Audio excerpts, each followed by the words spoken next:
եւ մտորումներ ընդդիմադիրի հայացքից հիմա եւ ընդդիմադիրների մասին։ Ես այս վերջին 8 տարիներին փորձել եմ իմ գործով, խոսքով աջակցել են բոլոր մարդկանց, որոնք իմ կարծիքով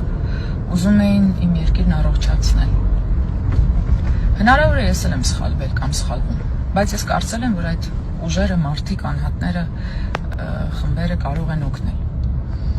Ու ես հավատացել եմ հավաքական ընդդիմության ուժին։ Բայց այսօր, այսքան տարի անց, հետադարձ հայացք նետելով, ես կարող եմ բարձրաձայնել մի մեծ սխալ, որը ընդդիմությունը առաջին իսկ օրվանից գործեց։ Ընդհանրապես մտնելու ընտրապայքարի մեջ գործող իշխանությունների հետ։ Այդքան բան։ Սա երևի վերջին տարիներին ամենամեծ եւ իդեպ կրկնվող սխալներ։ Ցավով եմ ասում։